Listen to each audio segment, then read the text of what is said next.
Nervous system. तो nervous system के बारे में बात हो रही थी और आज इस वीडियो में हम लोग कवर करेंगे इसी के दो मेजर टॉपिक, न्यूरॉन्स और न्यूरोग्लियल सेल्स के बारे में।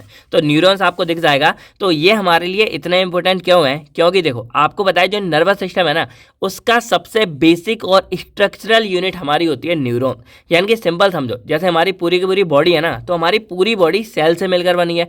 उसी तरह जो हमारा नर्वस सिस्टम है, वो नर्वस सिस्टम का सबसे छोटा पार्ट हमारा होता है न्यूरॉन। और इन्हीं न्यूरॉन से मिल मिलकर हमारा पूरा का पूरा नर्वस सिस्टम जो है बना हुआ होता है।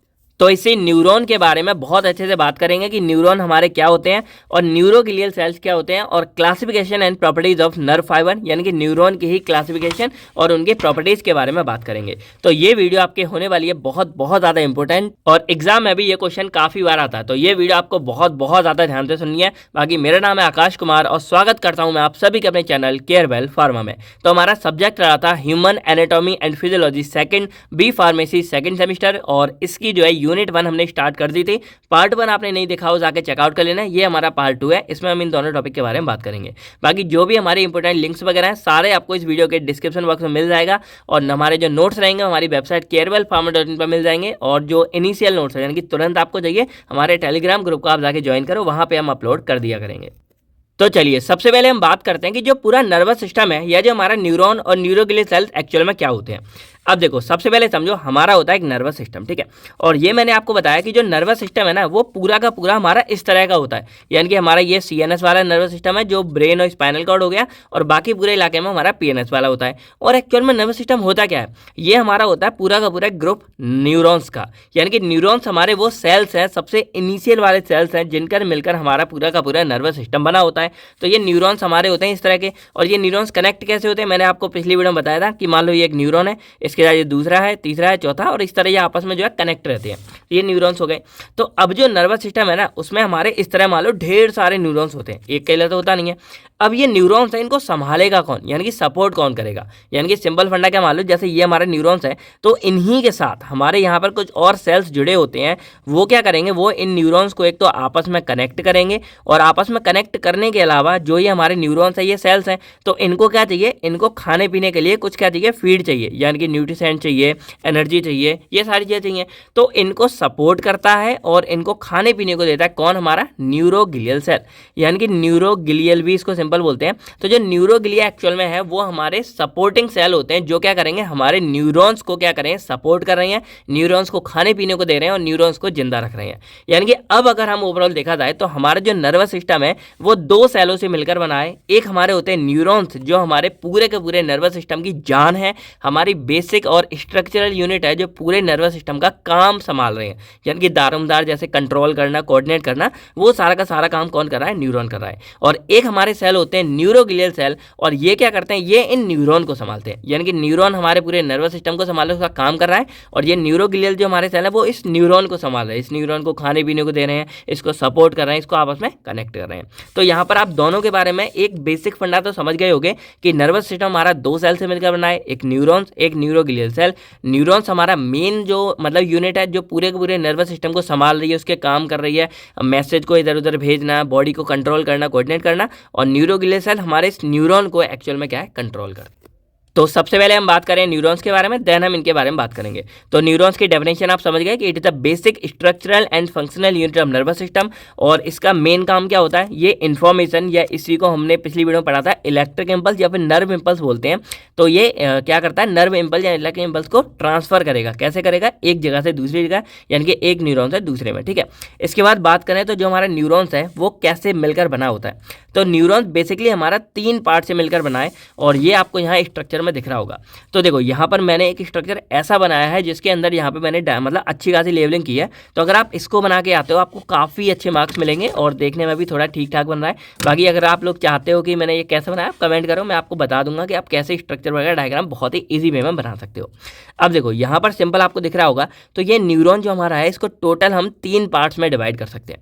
सबसे ऊपर का पार्ट ये आपको जो दिख रहा है, इस पूरे ऊपर वाले पार्ट को हम बोलते हैं सेल बॉडी, ठीक है। क्या बोलते हैं, सेल बॉडी बोलते हैं। अब ये जो हमारा सेल बॉडी है ना, इसी के कुछ यहाँ पे आपको एक्सटेंशन यानी कि ये इस तरह के बाल जैसे स्ट्रक्चर दिख रहे होंगे, तो इसको हम क्या बोलते हैं, डेंड्राइट्स बोलते हैं। क्या बोलते हैं, डेंड्राइट्स बोलते हैं। और जो तीसरा पार्ट है वो हमारे यहाँ पे दिख रहा होगा, तो इसको हम क्या बोलते हैं, एक्सॉन बोलते हैं। तो ये 3 मेन पार्ट है हमारे इस पूरे न्यूरॉन के, सेल बॉडी, डेंड्राइट्स और एक्सॉन। और इसको थोड़ा आप समझने के लिए आपको क्या है, आप ये समझो कि जो हमारा न्यूरॉन होता है ना एक्चुअल में, वो हमारा मान लो कि इस तरह का होता है, एक गोला, ठीक है, और इसका ये होता है हमारा न्यूक्लियस। अब ये न्यूरॉन एक्चुअल में बना कैसे, तो इससे बना हमारा एक्सटेंशन से। एक्सटेंशन मतलब होता है जैसे बढ़ा देना, कोई चीज़ को बड़ा कर देना। तो यहाँ पर हमारे एक्सटेंशन कैसे होते हैं कि सबसे पहले यहाँ पर हमारे न्यूरॉन में इधर हुए एक्सटेंशन, इस तरह के यहाँ पे, और इधर आपको ये दिख रहे होंगे। तो ये जो एक्सटेंशन हमारे हुए, ये हमारे क्या बन गए, ये बने हमारे डेंड्राइट्स, और बाकी हमारे यहाँ पे सर्कल आ गया, और ये हमारा न्यूक्लियस है। तो ऊपर जो हमारे ये बने एक्सटेंशन, ये हमारे कहलाए डेंड्राइट्स सेल बॉडी का, ठीक है, पूरा का पूरा। इसके बाद एक हमारा एक्सटेंशन था, वो काफ़ी ज़्यादा लंबा बनता चला गया इस तरह से, और एंड में बनने के बाद वो यहाँ पर थोड़ा सा जो इसका एंड था वो यहाँ पे दिया। तो जो ऐसा जो हमारा सबसे लार्ज और सिंगल ब्रांच यानी कि एक ही ब्रांच का जो हमारा एक्सटेंशन बना, इसको हमने बोल दिया एक्सॉन बोल दिया। तो ये 3 पार्ट्स में कैसे गया, एक हमारा एरिया ये वाला चला गया डेंड्राइट्स में, ये वाला चला गया सेल बॉडी में, और ये वाला चला गया एक्सॉन में। अब एक्सॉन के अंदर भी हमारी काफ़ी चीज़ें होती हैं जो आपको दिख रही होंगी, इनके बारे में अभी बात करते हैं। तो बेसिकली आप समझ गए कि जो हमारा न्यूरॉन है इसको हम 3 पार्ट्स में डिवाइड कर सकते हैं।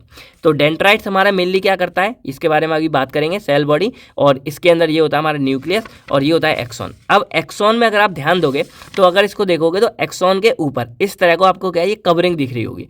तो ये जो हमारी कवरिंग है ना, इसको हम बोलते हैं माइलिन शीथ बोलते हैं। क्या बोलते हैं, माइलिन शीथ बोलते हैं। और ये माइलिन शीथ एक्चुअल में क्या करती है, जो एक्सॉन है इसको प्रोटेक्ट कर रही है, यानी कि इसके ऊपर एक तरह से कवरिंग सी चढ़ा दी है। अब इसको कैसे समझोगे, मान लो जो वायर है, जैसे हमारा मान लो ये वायर है, तो इसके अंदर जो हमारा वायर है वो मेटल वगैरह का होगा अंदर, लेकिन ऊपर एक हमने ये रबड़ की वो दिख रही होगी आपको कवरिंग। तो ये हमको क्या है, अभी मैंने पकड़ रखा है, इसमें लाइट चल रही, लेकिन मुझे करंट नहीं लग रहा। इसने क्या किया, इसके अंदर का जो करंट है ना, उसको इसने बचा के रखा है। सेम हमारी जो यहाँ पे माइलिन शीथ है, ये क्या करती है कि जो एक्सॉन है ना, इसके अंदर जो हमारा इलेक्ट्रिक इंपल्स है, यानी कि जो इन्फॉर्मेशन है जो बह रही है, उसको प्रिवेंट करके रखता है, उसको बचा के रखता है, जिससे वो इन्फॉर्मेशन हमारी खो ना जाए या खराब ना हो जाए। और लास्ट वाला पार्ट जो एक्सॉन का है, इसी को हम बोलते हैं एक्सॉन टर्मिनल।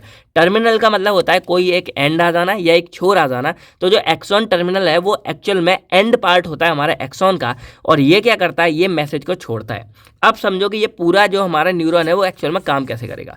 तो मान लो कि यहाँ पर मैं एक न्यूरॉन बनाता हूँ, तो यहाँ न्यूरॉन का मैंने एक रफ डायग्राम बनाया है, समझने के लिए समझ लो ऐसे करके कि देखो ये वाला पार्ट हमारा हो गया डेंड्राइट्स वाला, जो ये निकल रहे थे, और ये बीच का हमारा सेल बॉडी है, ये न्यूक्लियस है, और ये पार्ट हमारा एक्सॉन है, और ये जो पीछे दिख रहा है ये आपको एक्सॉन टर्मिनल है, ठीक है।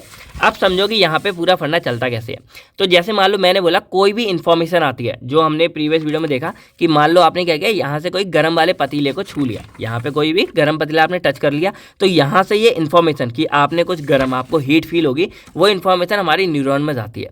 अब जो इन्फॉर्मेशन है ना, वो हमारा रिसीव कौन करता है, सबसे पहले न्यूरॉन का सबसे आगे वाला पार्ट, जिसको हम क्या बोलते हैं, डेंड्राइट्स बोलते हैं। तो जो भी पहली इन्फॉर्मेशन है वो हमारी डेंड्राइट्स की तरह क्या होती है, हमारे न्यूरॉन के अंदर रिसीव कर ली जाती है, यानी कि अंदर आ जाती है। तो पहला काम हमारे डेंड्राइट्स ने क्या किया, receive the signal from the other neuron, या फिर हमारा जो बॉडी पार्ट था, यानी कि हमारी उंगली थी या हमारा जो ऑर्गन ग्लैंड था, वहां से क्या किया, न्यूरॉन डेंड्राइट्स के थ्रू इन्फॉर्मेशन ले लेता है। अब वो इन्फॉर्मेशन हमारी आ जाती है यहाँ पर न्यूरॉन के इस वाले पार्ट में, और यहाँ न्यूक्लियस वगैरह होता है। तो ये क्या करेगा, ये इन्फॉर्मेशन को यहाँ से सबसे, यानी कि जितने भी डेंड्राइट्स आपको दिख रहे होंगे सभी से कैरी करेगा, और इस इन्फॉर्मेशन को यहाँ पे एक्सॉन के अंदर ट्रांसफर कर देगा, ठीक है।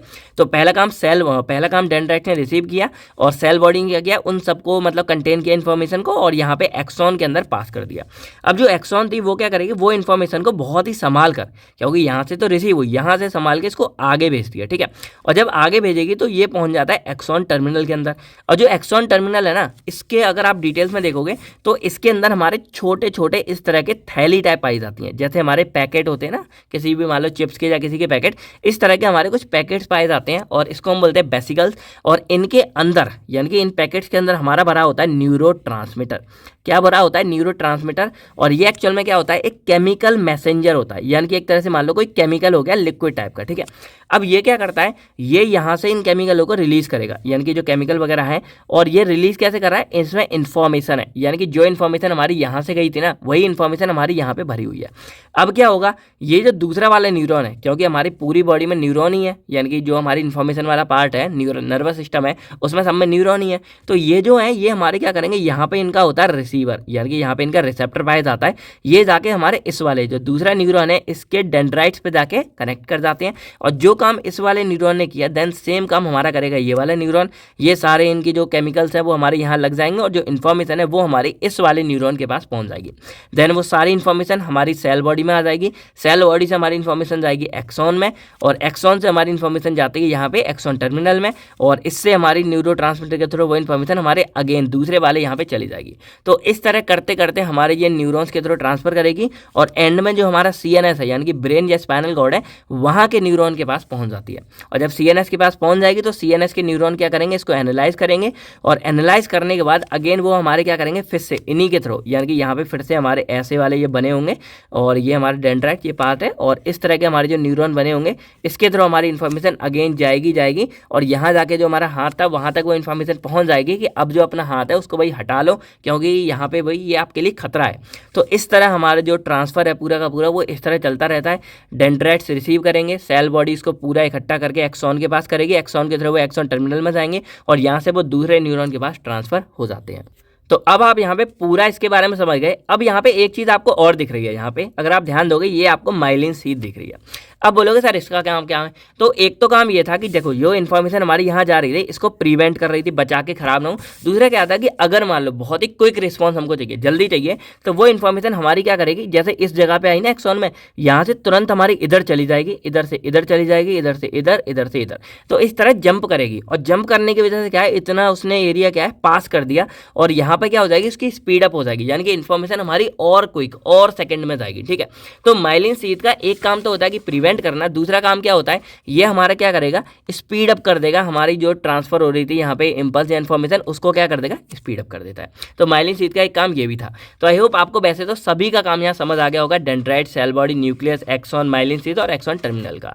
बाकी अगर तक अभी कोई ऐसा महान बंदा है जिसको यही नहीं पता होगा कि नर्व इम्पल्स या इलेक्ट्रिक इम्पल्स क्या होते हैं या इम्पल्स क्या होते हैं, तो देखो जैसे हमने यहाँ पर क्या किया था, अभी हमने ये छुआ था, जब गर्म वाला पतीला यहाँ टच कर लिया तो ये गर्म क्या हुआ, हमें यहाँ फील हुआ, बहुत ज़्यादा हीट हुई, तो ये इन्फॉर्मेशन है, यानी कि हमारे यहाँ पे हमने गर्म टच किया तो एक तरह से इन्फॉर्मेशन है। अब वो इन्फॉर्मेशन कैसे जाएगी, यहाँ लिख के तो जाएगी नहीं, वो इन्फॉर्मेशन हमारी जाती है एक इलेक्ट्रिकल फॉर्म में, और वही इलेक्ट्रिकल फॉर्म हमारी क्या होती है, इम्पल्स कहलाती है, और वही इम्पल्स हमारी इनके द्वारा क्या होती है, रिसीव करके हमारे यहाँ आगे ट्रांसफर कर दी जाती है।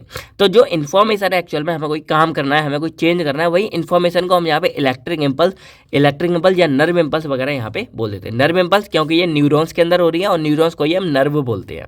तो आई होप आपको न्यूरॉन के बारे में सारा कुछ समझ आ गया होगा। बाकी सभी के बारे में दो दो लाइनें आपको लिखनी होंगी। जैसे पहला सेल बॉडी है, इसी को हम सोमा बोलते हैं, और ये मेन प्रोसेसिंग सेंटर है, जो मैंने बोला सभी इन्फॉर्मेशन को प्रोसेस करके आगे हमारा ये ट्रांसफर कर देता है। ठीक है, और ये हमारे न्यूक्लियस को भी कंटेन करता है, और न्यूक्लियस क्या करेगा, जो भी जेनेटिक मटेरियल है उसको क्या करेगा, अपने अंदर रखता है। तो जो न्यूरॉन्स है उसकी पहचान बनी रहती है। ठीक है, बाकी इसमें बाकी भी ऑर्गेनल्स होते हैं, लेकिन इसमें हमारा सेंट्रियोल्स नहीं पाया जाता। अब एक क्वेश्चन आपके अंदर आना चाहिए, सर ये न्यूरॉन सही है, अपने आप को डिवाइड कैसे करते हैं, डबल, क्योंकि इसमें हमारी नॉर्मल वाली सेल डिवीजन नहीं होती है। ये बेसिकली क्या करते हैं, ये होती है एमिटाइसिस। इसका मतलब क्या है, जैसे मान लो हमारे ये सेल है और ये न्यूक्लियस है, तो ये क्या करेगा, ये यहाँ से कॉन्ट्रैक्ट होगा, यानी कि इस तरह खिंचता है, और ये इधर खिंचेगा, ये इधर खिंचेगा, और खिंच कर क्या होगा, यहाँ पे इस तरह हमारा ये हमारा इस तरह, और इधर ये हो जाएगा, और इस तरह करते करते हमारे ये दो सेल में कन्वर्ट हो जाता है। तो ये इस तरह की हमारी सेल डिवीजन होती है, उसको हम यहाँ पे एमिटोसिस बोल देते हैं। कुछ नहीं बताती, आपको पता होनी चाहिए। बाकी डेंड्राइट्स हमारे एक्सटेंसर ब्रांच होते हैं जो इम्पल्स को रिसीव करते हैं, और एक्सॉन हमारा एक लंबा थिंग सिंपल ब्रांच होती है जो नर्व इम्पल्स को कंडक्ट करेगी, यानी कि उसमें से नर्व इम्पल्स बहते जाएंगे और एक्सॉन टर्मिनल के थ्रू नेक्स्ट वाले पार्ट में चली जाती है। बाकी अब यहाँ एक एक करके आप सभी के बारे में जान लो। तो एक्सॉन हिल्लॉक हमारा क्या है, मेनली ये वाला पार्ट है, यहाँ से हमारी एक्सॉन बनना शुरू हो जाती है, इसी को एक्सॉन हिल्लॉक बोलते हैं। और एक्सोलेमा हमारी जो एक्सॉन है ना ये वाली, तो इसकी जो मेम्ब्रेन है बाहर वाली, इसी को हम यहाँ पे एक्सोलेमा बोल देते हैं। और सचवान सेल हमारी जो एक्चुअल में होती है, स्वान सेल इसको बोल सकते हैं, ये हमारी क्या होती है, ये यहाँ पे एक प्रोटेक्शन लेयर होती है, इसके बारे में आगे आपको बताऊंगा क्योंकि ये हमारी न्यूरोग्लियल सेल होती है। फिर माइलिन शीथ हमारी सचवान सेल से मिलकर ही बनी होती है और ये मेनली क्या करेंगे, मैसेज को इंसुलेट करती है, उसको फास्ट कर देती है। और एक्सोनल टर्मिनल हमारा एंड पार्ट होता है एक्सॉन का, जिसके अंदर इसको हम जो है साइनेट नोब भी बोलते हैं। और ये बेसिकली क्या करेगा, हमारे यहाँ से इन्फॉर्मेशन को नेक्स्ट वाले, जो मैंने यहाँ पे बताया कि ये वाला जो एक्सोनल टर्मिनल नेक्स्ट वाले में हमारे ट्रांसफर करती है न्यूरो ट्रांसमिटर के थ्रू। और नोड्स ऑफ रेनवियर जो हमारे हैं वो क्या होते हैं, यहाँ पे जो आपको गैप दिख रहा होगा इसी को हम नोड्स ऑफ रेनवियर भी बोल देते हैं। बाकी अब हम बात करें अपने next topic classification of neurons के बारे में। तो यहाँ पर हम 3 टाइप से जो है न्यूरॉन को क्लासिफाई कर सकते हैं। बाकी जो इसका थर्ड टाइप है ना, on the basis of myelin sheath, इसका मतलब क्या होता है, आप लोगों के सिलेबस में लिखा होगा classification properties of nerve fibre.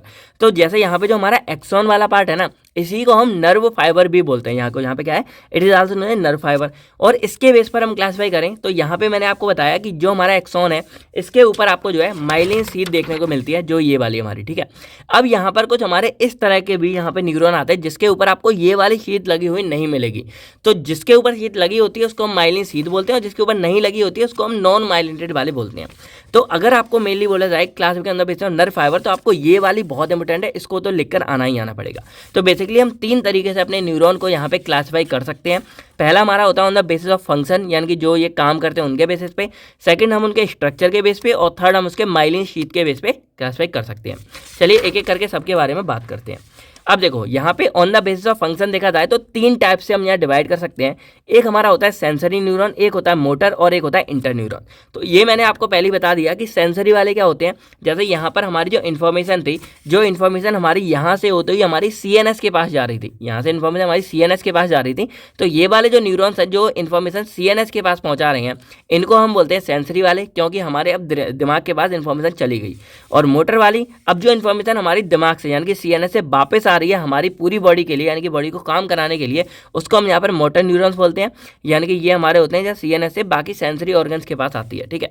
और जो इंटर न्यूरॉन्स हैं ये एक्चुअल में हमारे वो न्यूरॉन्स हैं जो यहाँ बीच के हैं, यानी कि ये क्या कर रहे हैं, हमारे CNS और PNS, यानी कि हमारे जो यहाँ से जा रहे थे सेंसरी न्यूरॉन, यहाँ से जा रहे मोटर न्यूरॉन, इन दोनों को आपस में कनेक्ट करते हैं और ये एनालाइज भी करते हैं कि अब क्या किया जाए। तो ये हमारे हो जाते हैं इंटर न्यूरॉन्स और इनको एसोसिएशन न्यूरॉन्स भी हम यहाँ पे बोल देते हैं। बाकी जो सेंसरी न्यूरॉन्स है इसको हम एफरेंट बोलते हैं और जो मोटर वाले हैं इनको हम इफरेंट बोलते हैं। तो ये इनके अलग नाम है, इसको आप याद रख लेना। सेकंड हमारा आता है on the basis of structure, यानी कि जो हमारे न्यूरॉन्स है उसका स्ट्रक्चर आपने देख लिया, लेकिन इन स्ट्रक्चर के बेस पे भी हम यहाँ पे इसको 3 टाइप्स में क्लासिफाई कर सकते हैं। तो पहला हमारा आता है यहाँ पे मल्टीपोलर न्यूरॉन। इसका मतलब क्या है, जो हमारा नॉर्मल, यानी कि सिंपल देखा जाए जो नॉर्मल वाला हमारा है, यानी कि जो वो वाले न्यूरॉन जो मल्टीपल प्रोसेसेस कर सकता है, यानी कि जो हमारा नॉर्मल आपको दिख रहा होगा ये वाला, तो इसी को हम यहाँ बोलते हैं मल्टीपोलर यहाँ पे न्यूरॉन, जो हमारे यहाँ पे दिख रहा होगा। सेकंड हमारा आता है बाइपोलर न्यूरॉन। इसका मतलब क्या होता है, जो हमारा न्यूरॉन है वो यहाँ पे इस तरह से यानी कि 2 पार्ट्स में डिवाइड हो जाता है और ये सिर्फ 2 ही मेन काम कर सकता है, एक यहाँ डेंड्राइट्स हो गया और यहाँ एक्सॉन हो गया, और इस तरह का हमारा होता है, ठीक है। और जो यूनिपोलर होता है ये सिर्फ हमारा क्या होता है, एक प्रोसेस कर सकता है और एक एक्सटेंशन इसके अंदर होती है। जैसे देखोगे ये हमारी सेल बॉडी है, इसमें डेंड्राइट्स आपको नहीं दिख रहे होंगे, थोड़े बहुत होते हैं, जैसे इधर ही दिख रहा है, ये एक्सॉन हो गया इधर, ये थोड़ा सा इसका डेंड्राइट्स वाला पार्ट हो गया और ये एक्सॉन टर्मिनल हो गया। तो यहाँ पे आप शेप के बेस पे, यानी कि यहाँ पर ये दो तरफ हो गया, ये हमारा 2 प्रोसेस यानी कि 2 एक्सटेंशन वाला हो गया, इसमें सिर्फ ये मेन एक और एक ही तरफ ये हो जाता है, इसको हम 1 प्रोसेस यानी कि 1 एक्सटेंशन वाला बोल देते हैं। तो ये कुछ नहीं, बस स्ट्रक्चर के बेस पे आप इसको ऐसे याद कर सकते हो।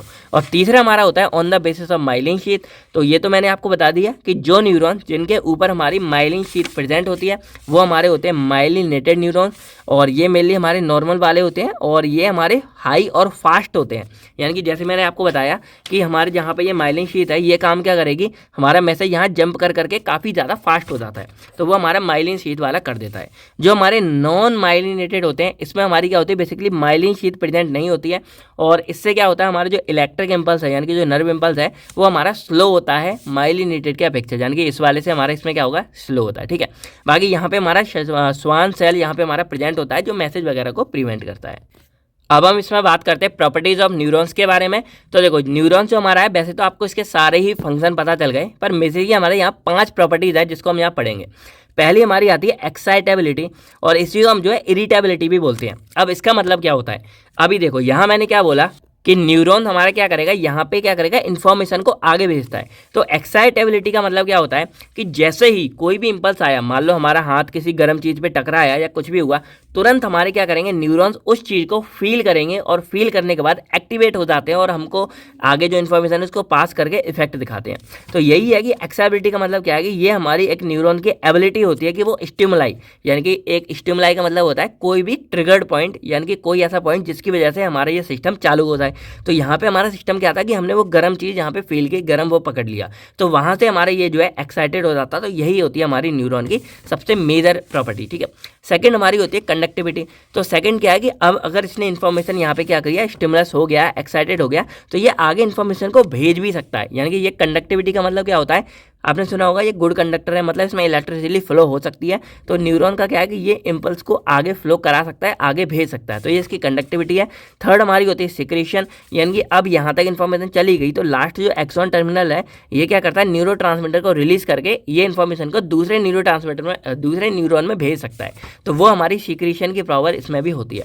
फोर्थ हमारा होता है रिफ्रैक्टरी पीरियड। तो ये मेनली क्या होता है, अब जैसे इसके अंदर हमारी इन्फॉर्मेशन आई तो ये हमारा एक्टिवेट हो गया। अब एक्टिवेट होने के बाद जब ये इन्फॉर्मेशन इसको दे देगा, उसके बाद इसमें जो दूसरी इन्फॉर्मेशन आएगी उसके लिए थोड़ा सा टाइम इसको लगता है, इसको दोबारा से एक्साइटेड होने के बीच में। तो जो बीच का टाइम है, यानी कि जो शॉर्ट टाइम पीरियड है जिसमें ये रेस्ट कर रहा होता है, जिसमें ये कोई भी इन्फॉर्मेशन आगे नहीं भेज रहा होता है, उसी को हम बोलते हैं रिफ्रैक्टरी पीरियड। यानी कि ये वो टाइम है जिसमें जो हमारा न्यूरॉन है वो अपने आप को रिकवर करता है, फिर से तैयार होता है एक्साइटेड होने के लिए, ठीक है।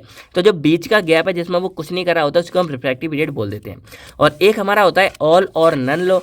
और नन लो, इसका मतलब क्या होता है कि जैसे मान लो हमारी ये न्यूरॉन है, ये एक्साइटेड होकर इन्फॉर्मेशन आगे भेज रहा है, लेकिन इसको एक्साइटेड होने के लिए, इसको चालू एक्टिवेट होने के लिए एक थ्रेशोल्ड चाहिए। अब जैसे इसका एग्जांपल समझो, जैसे मैं बोल रहा आपने गर्म दूध का वो पकड़ लिया, अब मान लो अगर आपने वहाँ ठंडा वाला भगोना पकड़ा होता, क्या आपका हाथ उसको छोड़ने के लिए बोलता तुरंत? नहीं, क्योंकि भाई वो ठंडे से फर्क ही नहीं पड़ रहा आपको, तो वहाँ पे आपको वो स्टिमुलस, वो वाली पावर नहीं मिली कि आप उस चीज़ को छोड़ सको, ठीक है। तो वो पावर चाहिए कि आपको चाहिए कि वो गर्म हो। तो यही यहाँ बताया गया है कि इस वाले प्रॉपर्टीज में क्या होता है कि न्यूरॉन को एक्साइटेड करने के लिए भी हमें क्या चाहिए, एक थ्रेशोल्ड पावर की क्या चाहिए कि एक एक्साइटेड कर सके, वो स्ट्रेंथ चाहिए, वो ताकत चाहिए। तो वही यहाँ पर होता है कि अगर हमारा मान लो कि हमने एक बार गर्म वो पकड़ा और उसके बाद हमारा वो रेडी हुआ, अगली बार जब हम उससे थोड़ा सा कम पकड़ेंगे ना, हमें फर्क नहीं पड़ेगा, हमें उतना गर्म वाला पकड़ना चाहिए वो पतीला, तभी हमारा जो न्यूरॉन है वो आगे काम करता है।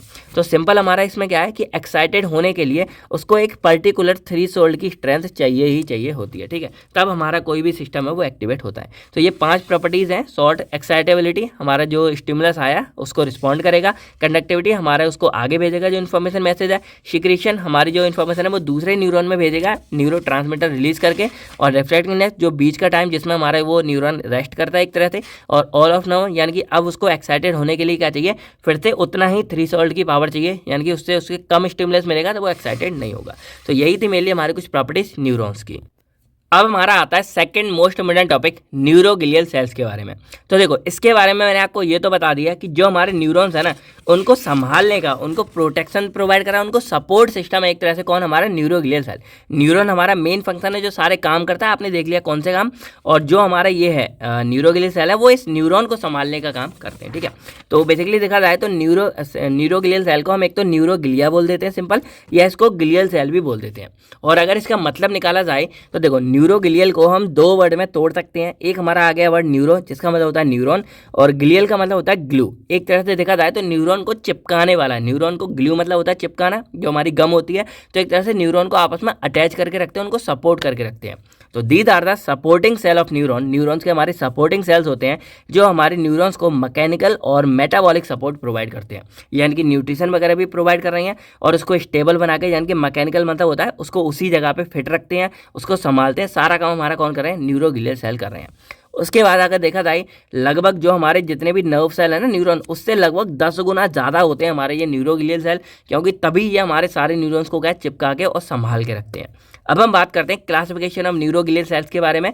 तो ये बेसिकली हमारे 2 पार्ट्स में डिवाइड हो जाते हैं उनकी लोकेशन के बेस पे। तो CNS यानी कि सेंट्रल नर्वस सिस्टम के अंदर हमारे सबसे ज़्यादा न्यूरोग्लियल सेल पाए जाते हैं, और PNS के अंदर भी हमारे पाए जाते हैं। तो CNS यानी कि सेंट्रल नर्वस सिस्टम के अंदर हमारे 4 तरीके के होते हैं, एस्ट्रोसाइट्स, ओलिगोडेंड्रोसाइट्स, एपिडाइमल सेल्स और माइक्रोग्लियल सेल। और इसमें जो 3 है हमारे एस्ट्रोसाइट्स और ये 2 ये हमारे आते हैं मैक्रोग्लियल के अंदर। और जो हमारे चौथा है ये हमारा माइक्रोग्लियल अलग होता है। तो ये मैक्रोग्लियल का मतलब होता है ये थोड़े से बड़े साइज़ के होते हैं और माइक्रोग्लियल का मतलब होता है ये छोटे साइज़ के होते हैं। और पीएनएस में हमारे 2 आते हैं, स्वान सेल और सैटेलाइट सेल्स आते हैं। ठीक है, अब अगर सीएनएस के बारे में पहले बात करें तो देखो एस्ट्रोसाइट्स, अगर आपको याद हो तो एस्ट्रोसाइट्स थोड़ा स्टार से कनेक्टेड है।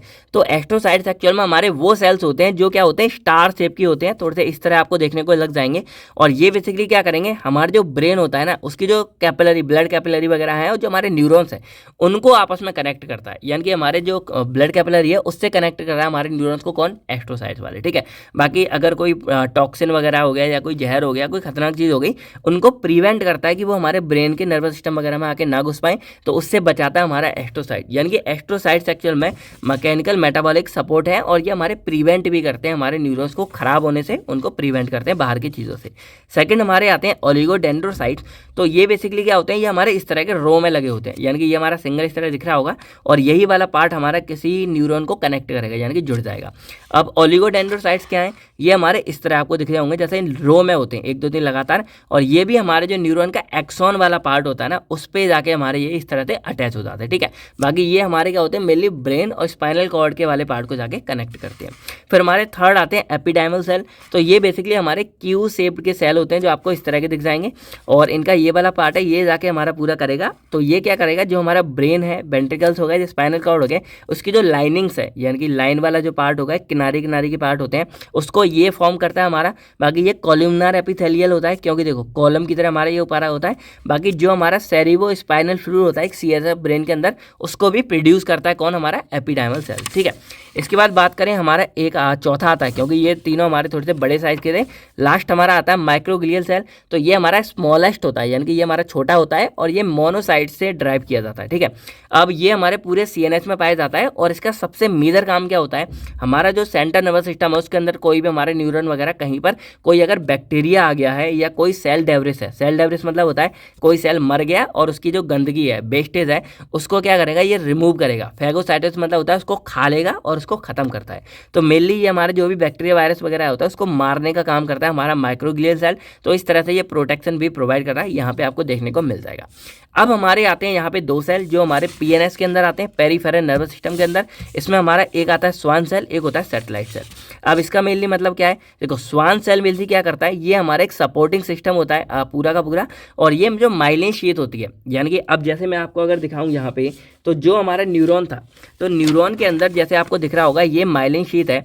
तो अब देखो एक्सॉन हमारी है और एक्सॉन के ऊपर ये माइलिन शीथ है। तो इन दोनों के बीच में यानी कि जो हमारी ये माइलिन शीथ है ये हमारी किससे मिलकर बनी होती है, ये हमारी इन्हीं स्वान सेल से मिलकर बनी होती है। यानी कि स्वान सेल एक्चुअल में हमारे क्या होते हैं, एक तरह के न्यूरोग्लियल सेल होते हैं जो क्या करेंगे, हमारी एक्सॉन के ऊपर आके इस तरह से अटैच हो जाते हैं और यह क्या करेंगे, हमारे मैसेज वगैरह को प्रिवेंट करते हैं, इम्पल्स को प्रिवेंट करेंगे और यही आपस में मिलकर क्या करते हैं, हमारे माइलिन शीथ को बना देते हैं, यानी कि प्रोड्यूस करते हैं। एक तरह से कवरिंग हमारी माइलिन शीथ की बन जाती है।